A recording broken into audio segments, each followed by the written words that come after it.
aqui no Bosque Alemão, em Curitiba, mas por causa da pandemia, eles fecharam a entrada e a saída do bosque, né? Então nós estamos na lateral dele. O bosque é muito bonito, a gente gostaria de poder mostrar ele, mas internamente não vai dar, infelizmente. Porque ele na verdade, é uma trilha que conta a história de João e Maria, né? Ao longo da trilha preparada, tem sempre paradas para a gente olhar a história, um pouco da história de João e Maria. Então hoje não vai ser possível, a gente vai fazer a nossa conversa do lado de fora. Então hoje o nosso assunto aqui está mais voltado para uma coisa muito importante no relacionamento também das pessoas de modo geral, mas especialmente do casal, porque esse é o nosso tema, né? Que é o equilíbrio, o amor e uma coisa muito estranha, a vingança. Bert Hellinger fala sobre isso, da importância desse equilíbrio, também na questão quando há acontecimentos negativos entre o casal. Por exemplo, se eu simplesmente perdoar uma injustiça que o meu parceiro, meu esposo, né, cometeu comigo, eu me coloco numa posição superior. Isso é totalmente inconsciente, tanto da parte dele quanto da minha, né? Especialmente da minha, quando eu simplesmente perdoo. Aí ele, no caso, não tem a chance, qualquer outra pessoa também, não necessariamente só ele, né? Não tem a chance de poder reequilibrar a relação comigo. Nem qualquer pessoa que eu simplesmente só perdoe. Porque a minha posição é de alguém assim, muito alto, muito numa posição especial. A única coisa que vai acontecer dentro dessa pessoa, no caso do meu esposo ou de outra pessoa, quando acontecer assim, o simples perdão, né? É que essa pessoa vai ficar ainda com mais raiva, com mais zangada e mais brava comigo. E eu não entendo, como assim, né? Eu perdoei a pessoa. O ato de perdoar é uma prerrogativa divina. Nós, seres humanos, não podemos perdoar, não temos esse poder. Esse é um poder divino. E quando eu perdoo simplesmente, sem exigir nada em troca para aquilo que me magoou, que me feriu, que foi injusto comigo, eu estou me colocando numa posição divina. E isso desequilibra completamente a nossa relação e a pessoa que está comigo, meu esposo ou qualquer outra pessoa, ela fica muito aquém de mim, muito lá embaixo e não consegue mais alcançar e fazer algo para reequilibrar essa relação, como eu falei, a não ser ficar mais zangada e mais brava comigo. Trata-se então de uma infração contra o equilíbrio, esse perdão que eu concedo como ser humano a outra pessoa. Mas se eu exigir algo em troca, uma atitude, uma forma de reparação da injustiça da qual eu fui alvo, digamos que ele tenha dito qualquer coisa para mim que tenha me magoado muito, me ferido muito. Eu tenho que exigir ou algo dele, ou então eu digo de volta algo que eu fira na mesma proporção. Ou se eu achar que como eu fui ferida, se eu achar, né, que aquilo que eu vou dizer vai feri-lo, mas não tanto, eu tenho essa escolha de fazer uma reparação mais misericordiosa. Porque casais sempre dizem coisas para si. Por exemplo, ela diz para ele, pode dizer para ele de repente num evento após um evento que fizer de confraternização, de encontro de amigos, né? Dizem, você tem essa mania de beber demais e depois ficar falando bobagem, me faz sentir envergonhada. Aí de repente ele se sente ferido e acusado, e isso machuca ele, isso dói para ele. Então ele tem o direito, digamos assim, de dizer algo, né, que me fira também, na mesma proporção ou menos, ou é a escolha dele, né, para equilibrar essa minha atitude que o agrediu, que o feriu. Essa é a vingança, na verdade, mencionada aqui. Mas esse equilíbrio, amor e vingança, nessa proporção, só funciona com pequenos grupos, no caso, eu em relação ao meu esposo, ele em relação a mim, ou o professor em relação aos seus alunos. Isso não funciona com grandes grupos, porque não se pode exigir essa reparação de um grande grupo para outro grande grupo, que são muitas pessoas num grupo e muitas pessoas num outro grupo. Então, as guerras, o próprio Bert Hellinger cita as guerras como exemplo disso, quando se repara, por exemplo, que um povo, quando se exige que um povo repare algo em relação a outro povo. Isso só gera cada vez mais desequilíbrio, isso não é possível. Esse procedimento só vale para pessoas e pequenos grupos, bem pequenos. Como eu falei, o casal, né, a família, o professor, a professora em relação a seus alunos e vice-versa. Grupos pequenos. Então, o próprio Bert Hellinger conta, porque ele foi pároco, padre, por vários anos, né? Enquanto ele era padre, ele trabalhou muitos anos na África do Sul. E ele estava numa escola lá. Deram para ele também a função de diretor de uma escola. E nessa escola, trabalhava-se com uma espécie de conselho de alunos. Na verdade, isso está registrado num livro que uma jornalista escreveu, porque ela fez uma entrevista longa com ele. E ela achava muito interessante o que ele dizia, mas ela tinha um raciocínio muito lógico e achava muito instigante. E ela disse que aqueles pensamentos dele faziam sentido, mas ao mesmo tempo desestruturavam ela. Então ela queria entender isso melhor. E ela fez uma longa entrevista com ele, onde ele responde as perguntas, trazendo esses ensinamentos, mostrando como que a vida de fato funciona. E daí ele conta essa parte como exemplo, né, da reparação, da questão do equilíbrio, do amor e da vingança entre duas pessoas ou entre um professor e seus alunos. E lá ele era pároco e ao mesmo tempo ele era o diretor daquela escola. E nessa escola tinha um sistema de representação de alunos, era uma espécie de auto-administração, onde tinha uma espécie de conselho de alunos, né, que trabalhavam na melhoria dos comportamentos dos próprios alunos. Então, um dia, era uma quinta-feira santa, os alunos disseram para ele que iam para a cidade. E ele disse, tá bom, mas vocês têm que estar de volta até a hora da missa, né, porque ele precisava dos alunos para o coro, né. E então eles foram e não voltaram, só voltaram no início da noite. E isso deixou ele muito magoado e desamparado, pois ele não pôde fazer o trabalho dele direito. E daí nessa mesma noite ele chamou os representantes desse conselho de alunos. No início ele sentou na frente desses alunos e ficou sentado 15 minutos. Não falou uma só palavra com eles, já como reparo do que eles haviam feito, né? Daí, daqui a pouco, ele disse, vocês querem provavelmente algo de mim e também da escola. Mas e se eu não quiser mais dar? O que vocês vão fazer? Ficaram olhando para ele. Aí ele disse, eu tenho uma proposta para vocês. Vocês se reúnem com todos os alunos amanhã e conversem, decidam, porque a disciplina foi quebrada. E decidam o que vocês vão fazer para reparar isso.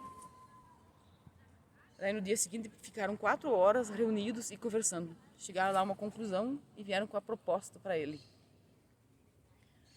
Aí ele disse, isso é ridículo. Voltem e discutem mais. Ele não disse qual foi a proposta que os alunos fizeram para ele. Aí eles ficaram mais 4 horas reunidos e discutindo. No final, os representantes desse conselho dos alunos vieram até ele com uma outra proposta. Disseram para ele, nas férias nós vamos trabalhar um dia inteiro no campo de futebol para fazer todos os reparos que são necessários. Aí ele falou, de acordo. Aí quando chegou o dia onde eles foram trabalhar e fazer esses reparos, eles trabalharam a manhã inteira. Ao meio-dia, quando iam parar para almoçar, Bert Hellinger foi até eles e falou, já chega, já deu. Ou seja, ele estava na posição de ser misericordioso e encurtar a compensação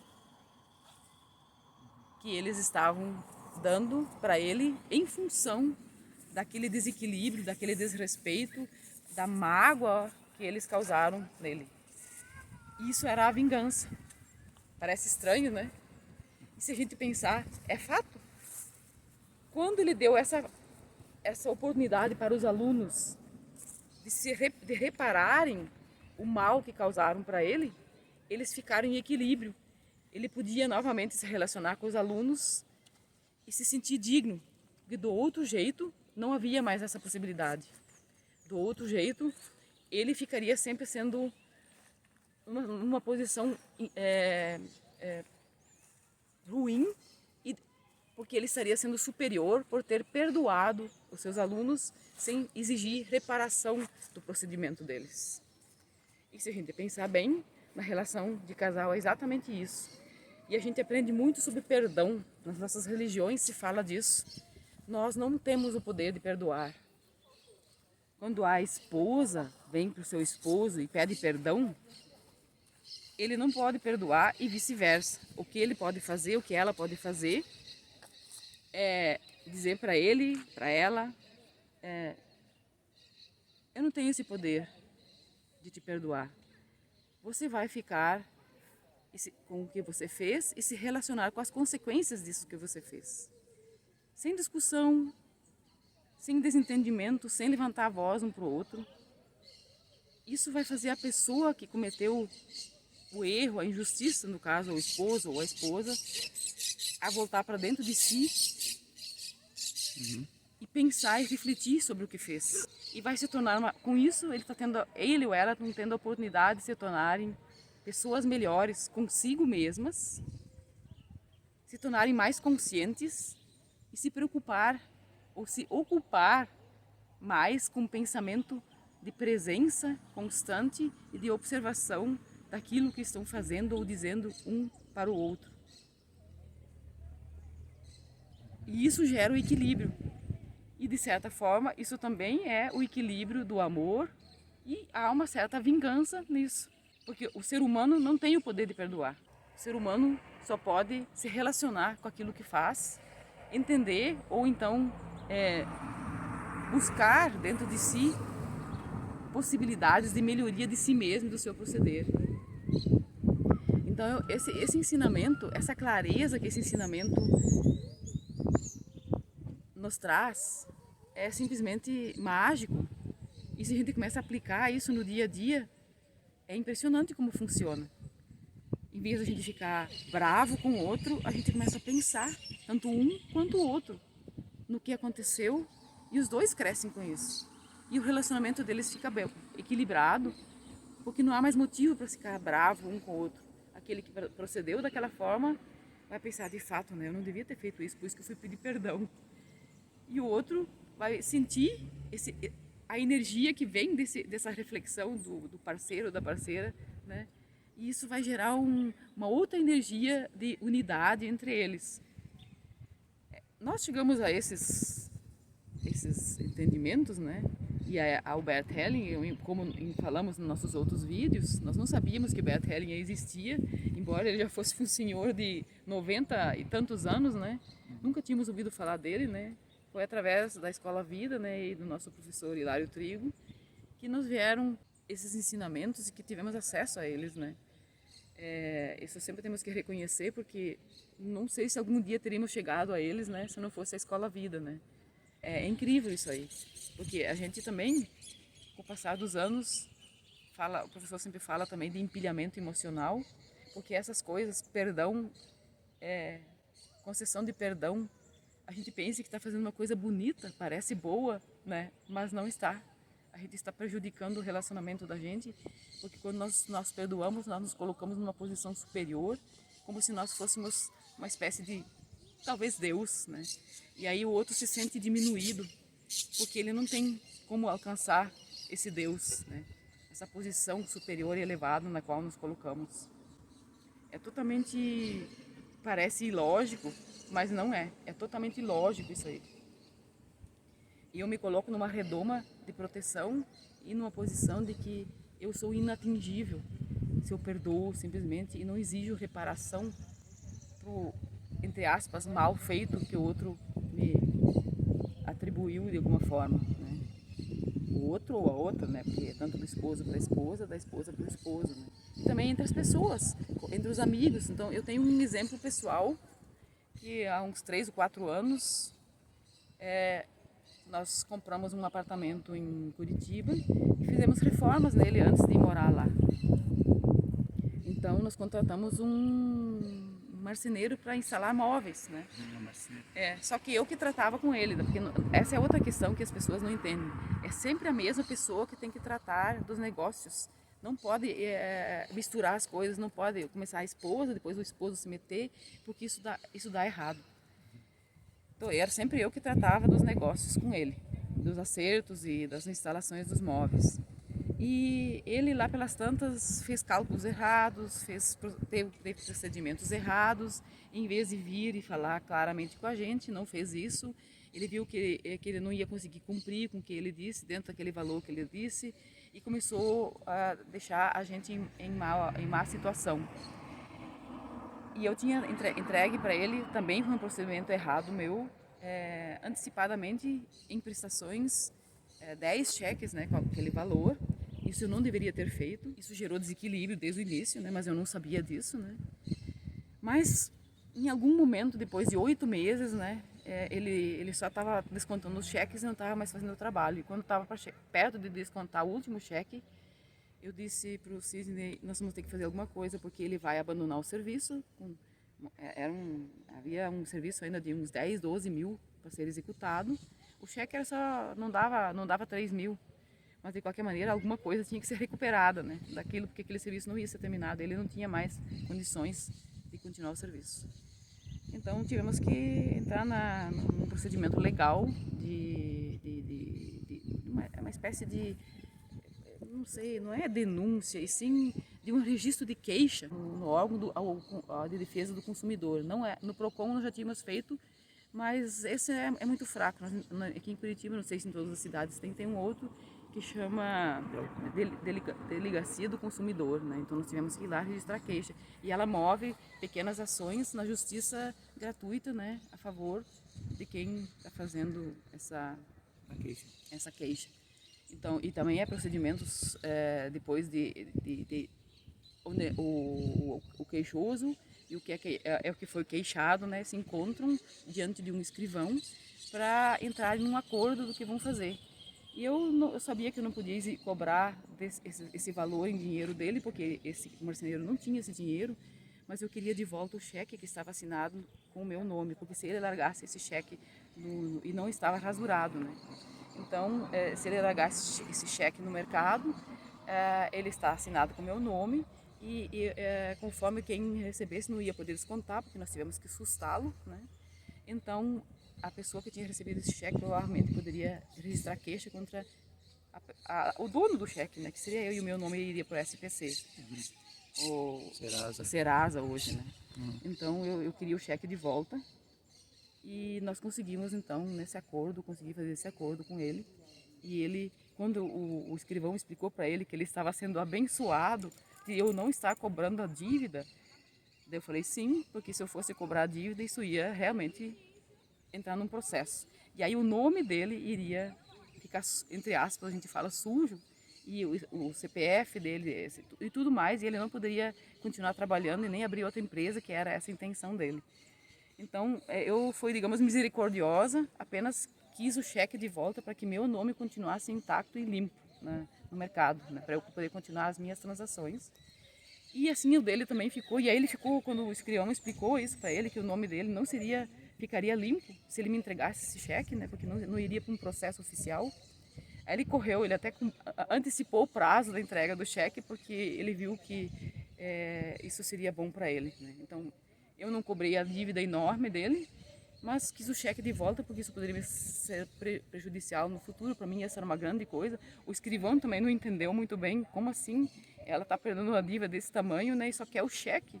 Ele não conseguiu compreender a dimensão daquilo para mim, né? Mas para mim foi muito bom assim o acerto, e para o marceneiro também, porque daí ele pôde abrir a nova empresa dele e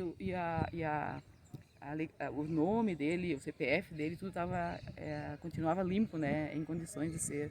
Então isso foi uma ação de vingança, mas amenizada, misericordiosa de minha parte. Na época eu não tinha o conhecimento sistêmico ainda, né, desses pensamentos de Bert Hellinger, mas foi a atitude que eu adotei para que eu saísse bem, isso me faria bem, e que ele também não ficasse com o nome dele sujo, pudesse continuar a vida dele, no trabalho dele, né, porque era disso que ele dependia para viver. Ele tinha uma esposa, uma menina de 7 anos, né, então tudo isso entrou em questão quando eu pensei, né, no meu procedimento. E assim eu também não estaria mais me estressando e me sentindo mal com a presença dele e sempre ali presente, e eu não podendo contratar ninguém mais para continuar, porque aquilo estava tudo pendente, né. Então isso funciona sim, essa lei, esse equilíbrio, amor e a vingança, né? Isso de fato funciona.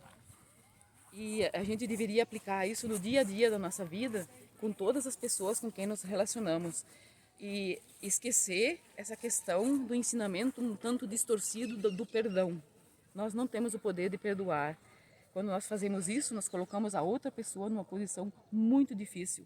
E se nós queremos continuar com a relação com ela, não há mais possibilidade dessa relação para outra pessoa, porque ela está numa posição muito inferior. E o ato contínuo, o que acontece com uma pessoa que é perdoada e se sente numa posição de humilhada? Ela volta a cometer o delito novamente. Sim. É por isso que nós falamos dentro da educação sistêmica, né? A gente fala assim, que o poder de perdoar é de Deus. Deus é que tem o poder de perdoar. Por perdoar de forma completa, perdoar 100%. É uma questão de ele dizer para o outro: eu não gostei disso que você fez, isso me machucou, isso me feriu profundamente, e você me compensar em alguma coisa. Se é um ato que não pode ser só compensado com palavras, porque foram atitudes, eu tenho que ter atitudes que façam a outra pessoa a se reparar naquilo que ela me fez. E se forem só palavras, como eu falei antes, né? De repente a esposa diz para o marido: você tem essa mania de, quando nós temos convidados, de beber demais, depois falar bobagem, e ele se sente muito atingido com isso, ele vai ter que dizer alguma coisa de volta para ela, que ela também afira de alguma forma. E aí, para que ela caia em si e perceba que ela não devia ter dito isso daquela forma, ela deveria ter abordado esse tema, talvez de uma forma diferente, mais amena, e não de maneira acusatória e agressiva, né? Se ele disser alguma coisa agressiva e acusatória de volta que vai feri-la também, aí os dois vão ficar em equilíbrio e vão poder conversar de novo sobre o que aconteceu. De outro jeito, não tem a possibilidade de equilíbrio. Eu não posso nem pensar que eu tenho condições de perdoar o outro. Eu tenho que pensar em como equilibrar isso aí.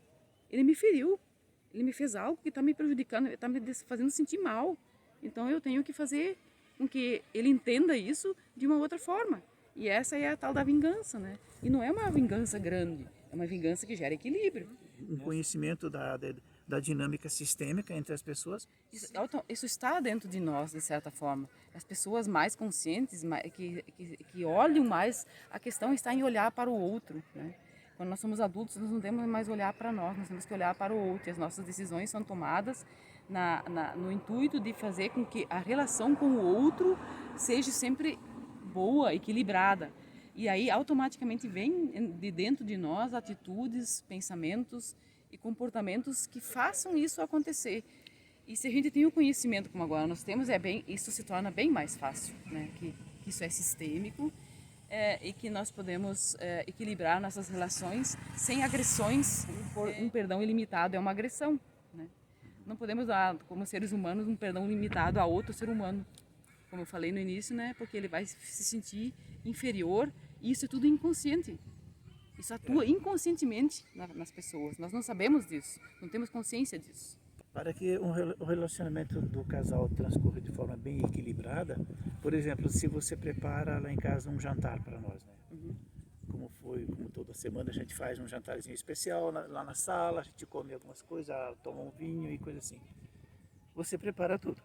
Mas eu, né? No caso, você fala para mim, depois você lava a louça. Sim. Quer dizer, a gente já nem fala mais isso, Não, já já, sabemos já é sistemicamente falando agora, né? Já é esse o equilíbrio que nós temos, né? Eu não fico sozinha fazendo tudo. Eu preparo o jantarzinho, o nosso lanche, o nosso encontro, e ele depois arruma, guarda, lava e ajeita a cozinha, né? Então, há o equilíbrio, né? Então, os dois estão bem. Uma hora um está trabalhando, enquanto que o outro está descansando, ou fazendo suas coisas, suas leituras, e depois o outro está trabalhando e aí o outro que estava trabalhando vai descansar, né? Exatamente. É impressionante como isso funciona bem, porque daí no próximo final de semana eu quero de novo um jantarzinho especial, né? Sim. Por isso que eu vou dar a minha colaboração. Agora, se é só ela que faz, com o passar do tempo, o que acontece? Ela não faz mais, ela começa a ficar ressentida. Isso acontece em muitas famílias. A esposa nem sabe, ela começa a ficar ressentida, que ela sempre tem que estar trabalhando.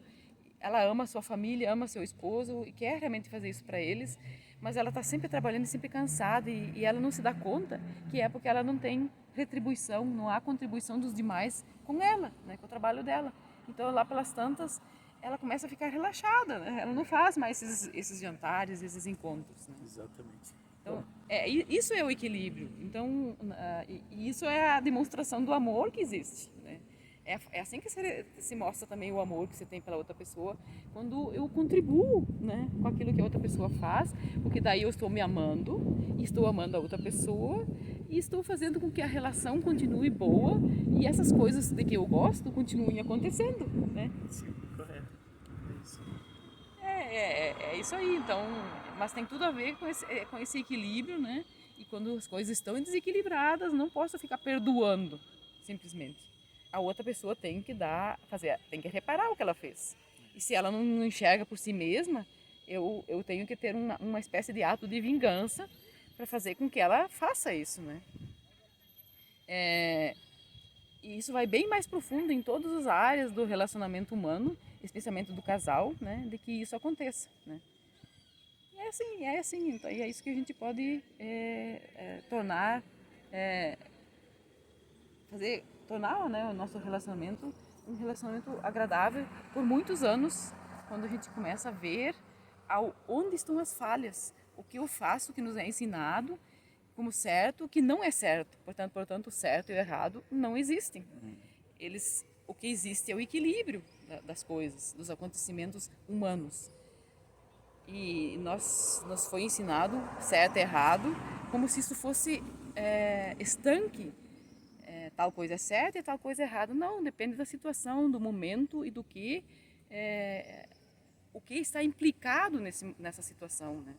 Então, certo e errado são conceitos estanques, permanentes, destrutivos, limitadores e limitadores, e que estragam a relação humana, trazem muito prejuízo. Então, não tem certo e errado. Limitadores e que com o tempo acabam virando crenças, né? É assim que surgem as crenças, os tabus, os preconceitos. O que é certo, o que é errado? Isso não existe. Isso é de cada um.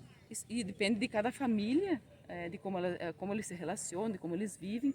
O certo e errado deles é diferente de outra família. Não pode se estabelecer um certo e errado permanente. Bom, gente. Então hoje era essa a nossa conversa, né? Até uma próxima oportunidade. Até mais.